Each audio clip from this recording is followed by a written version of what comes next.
Parashat Roukat est l'une des plus douloureuses de la Torah. C'est la fin d'une époque. Elle raconte la disparition de 3 géants, les piliers qui ont guidé le peuple juif depuis la sortie d'Égypte.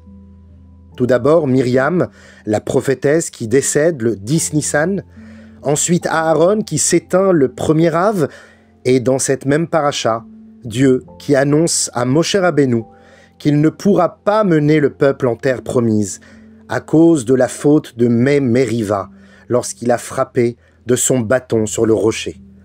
Parce que vous n'avez pas cru en moi pour sanctifier mon nom aux yeux du peuple, dit Hachem à Moshe. Et 11 mois plus tard, Moshe monte tout seul sur le mont Névo pour remettre son âme entre les mains du Créateur. Même si on lit cette paracha 1000 fois, une question brûle toujours. Comment Dieu, le miséricordieux, a-t-il pu refuser la prière de Moshe Rabbeinu? Que dis-je? 515 prières. Lui, le plus fidèle des serviteurs, ne mérite-t-il pas au moins d'être enterré en Terre Sainte, comme Yosef Hatzadik, dont il avait transporté les ossements jusqu'en Eretz Israël? Je voudrais partager avec vous une approche différente, profonde, qui nous vient d'un passage étonnant de la Gemara à la fin du traité Nida 70b, ainsi que d'une explication bouleversante du Rabbi. Dans ce passage talmudique, on raconte que des sages d'Alexandrie, qui avaient quitté Jérusalem pour fonder un temple concurrent en Égypte, ont posé une question à Rabbi Yoshua ben Hanania, une série de questions. L'une d'elles est la suivante. Les morts qui ressusciteront à la fin des temps, devront-ils se purifier avec les cendres de la vache rousse, comme tout celui qui a été en contact avec la mort, ou non?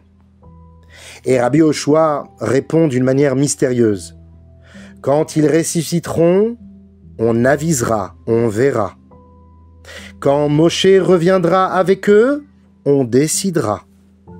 Mais que signifie cette réponse? Est-ce une pirouette pour éviter de répondre? Pourquoi mentionner Moshe plutôt qu'Eliyahu Hanavi, comme on le fait habituellement quand on a une question qui n'a pas de réponse? Teku, Tishbi, Yetaretz, Kushiot ou Beayot. Et surtout, pourquoi insister sur le fait que Moshe reviendra avec eux? Pourquoi ne pourrait-il pas revenir seul? Le rabbi de Lubavitch donne une réponse bouleversante. Il explique que les sages d'Alexandrie ne posaient pas une question théorique. Ils parlaient d'un groupe bien précis. La génération du désert. Celles et ceux qui sont morts en Égypte pendant la plaie de l'obscurité.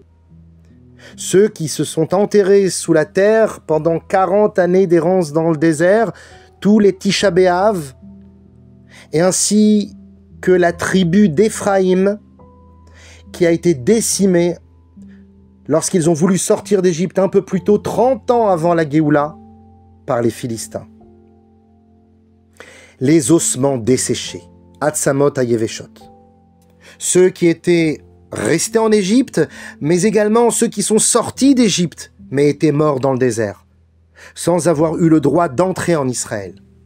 Rabbi Akiva avait même affirmé qu'ils n'auraient pas de part au monde futur. Ces morts sont donc entourés d'un doute terrible. Ont-ils encore une âme, une étincelle qui leur permettrait de ressusciter? Leur souvenir s'est-il effacé à jamais ou reste-t-il en eux une ossature spirituelle? Ce qu'on appelle l'os du louz, à partir duquel le corps est censé se reconstituer à la résurrection des morts.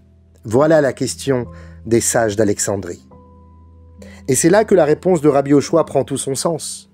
Quand ils reviendront, on verra s'il restait en eux un os, ou s'ils ont été recréés à partir de rien.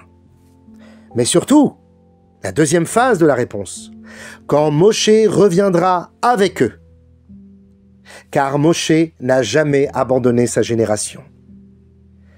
Hachem lui dit, si tu pries encore une 516e tfila, tu rentreras en Eretz Israël. Moshe Rabbeinu, c'est le maître de l'audace avec Dieu. Il aurait pu la compléter, cette 1e tefila.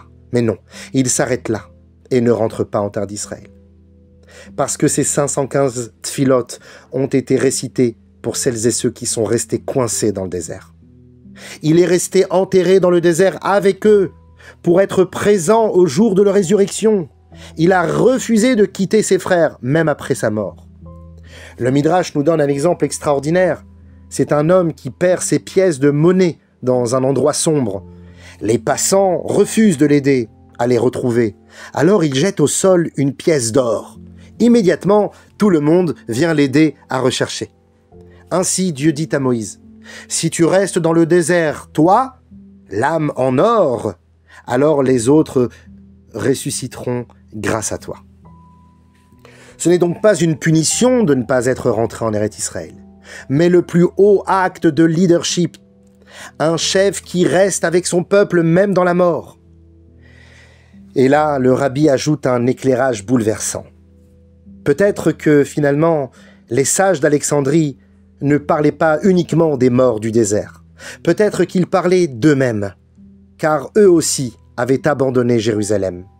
Eux aussi avaient bâti un autre sanctuaire, un autre Beth Amikdash. Eux aussi avaient choisi l'exil. Et leur vraie question était, y a-t-il encore en nous un reste d'os, un louz, quelque chose d'authentique qui nous permettrait de revenir à la vie? Et Rabbi Yoshua leur répond, oui, car Moshe est avec vous. Il ne vous a jamais abandonné. Même dans l'exil, même dans votre éloignement, vous n'êtes pas seul. Comme un père qui veille sur ses enfants, comme un berger qui refuse de rentrer tant qu'un seul agneau manque à l'appel. Pour conclure, j'aimerais partager une histoire vraie, absolument incroyable. Elle se passe dans l'endroit le plus reculé au monde, la Tasmanie. C'est une île au sud de l'Australie.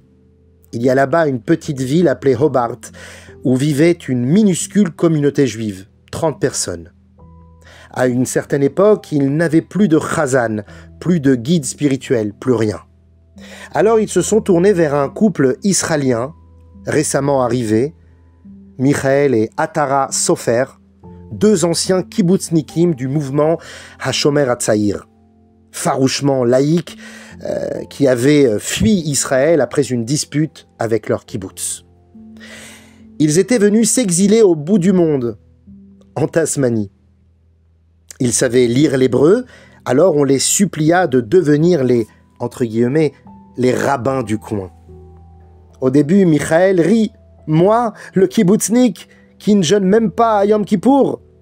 Mais finalement, il accepta, par pitié pour la petite communauté. Et peu à peu, quelque chose changea. Leur cœur s'ouvrit. Ils se mirent à respecter la cacheroute, la pureté familiale, mais ils ne savaient pas comment faire. Alors un soir, Atara dit à son mari, « Chaque semaine, nous lisons après la lecture de la Torah un passage des prophètes. Et s'il existait encore aujourd'hui un guide pour notre génération? Alors prions pour qu'il nous envoie un signe, ce guide. » 3 jours plus tard, un homme étrange marche dans leur rue, un vrai rabbin en tenue rabbinique. C'était le Rav Chaim Gutnick, grand rabbin officieux d'Australie. Michael le traîne chez lui et ils font connaissance. Le Rav leur enseigne la Torah, les inspire, les guide. Et ce n'est que des années plus tard qu'ils découvriront pourquoi ce rabbin était là. En effet, la fille du Rav Gutnick racontera que son père avait reçu une lettre du rabbi, lui reprochant, certes avec amour, mais lui reprochant que les rabbins d'aujourd'hui s'occupent seulement des grandes communautés, mais oublient les petits villages, les coins perdus, comme la Tasmanie par exemple, lui dit le rabbi.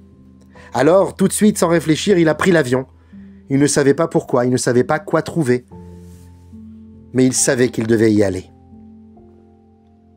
Alors quand Rabbi Yoshua leur répond « Quand Moshe reviendra avec eux », ça veut dire que personne n'est oublié. Personne n'est perdu, même au bout du monde. Même quand on croit s'être éloigné à jamais, Moshe est avec nous. Et le Rabbi aussi, comme un écho de Moshe, ne cesse d'envoyer ses émissaires au bout du monde jusqu'à ce que chaque os desséché, Atzamot Hayeveshot, reprenne vie.